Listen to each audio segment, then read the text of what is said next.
Hello बच्चों, now let's do this problem. इसमें हमने इस इक्वेशन के नंबर ऑफ सॉल्यूशंस फाइंड करने हैं। उसके लिए हमने लेफ्ट हैंड साइड फंक्शन का ग्राफ बनाना है, राइट हैंड साइड फंक्शन का ग्राफ बनाना है, और दोनों ग्राफ जहाँ पर कट कर रहे हैं, जहाँ इंटरसेक्ट कर रहे हैं, वो हमारे सॉल्यूशंस होंगे और वो काउंट करने हैं। तो पहले हम इन दोनों का ग्राफ बनाएंगे। सबसे पहले लेफ्ट हैंड साइड वाला फंक्शन देखें, इसे थोड़ा सा मॉडिफाई करके लिखना चाहिए। जेंट ऑफ एक्स माइनस एक्स है, ये हमारा बनेगा minus of fractional part of X. अब क्योंकि जो फ्रैक्शनल पार्ट ऑफ एक्स होता है वो हमारा होता है 0 से लेके 1 के बीच में, तो इसका नेगेटिव जो बनेगा वो minus of fractional part of x -1 से लेके 0 के बीच में आ जाएगा। तो देयरफॉर इसका जो जेंट करेंगे तो ये दो वैल्यूज, दो तरह की वैल्यूज देगा। एक तो -1 for every non integral values of x के लिए, और एक 0 जब एक्स इंटीजर होगा।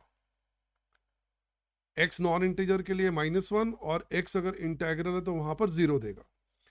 तो अब इसको हम प्लॉट कर सकते हैं विद दिस डेफिनेशन, और साइन एक्स का तो स्टैंडर्ड ही है। तो now let's sketch these two functions.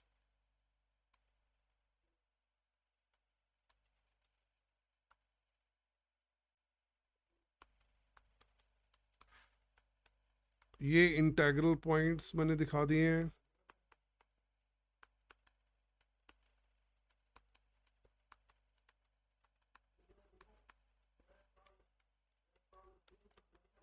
All right, सो अब पहले कौन सा बनाए? यही वाला लेफ्ट हैंड साइड वाला। तो इंटेग्रल पॉइंट्स पे ये आना 0, इंटेग्रल पॉइंट्स पे मैंने 0 प्लॉट कर दिया, और बाकी सब जगह -1 आना। तो बाकी ग्राफ भी हम बना लें इसमें।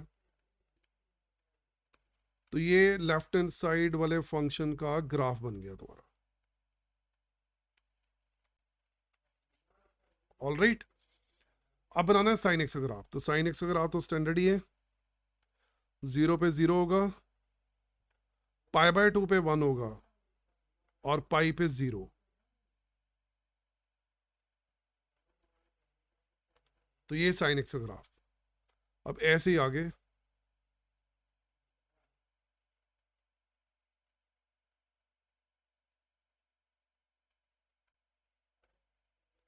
एंड सो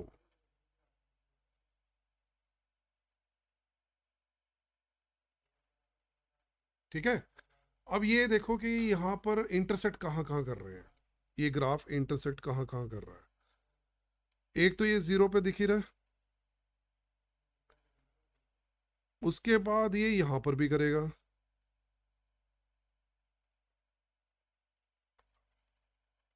फिर उसके बाद ऐसे ही जो नीचे यहाँ पर यहाँ टच कर रहा है, जहाँ टच कर रहा है वो इंटरसेक्ट ही कर रहा है।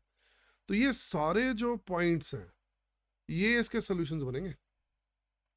तो ये कौन कौन से आंसर्स बन रहे हैं? x = 0 दिख रहा है, इस तरफ 3π/2 है, एंड फिर इसी तरह से 7π/2 भी आ जाएगा, डॉट डॉट डॉट। और लेफ्ट साइड पे और कौन से हैं? -π/2 है, -5π/2 है, डॉट डॉट डॉट।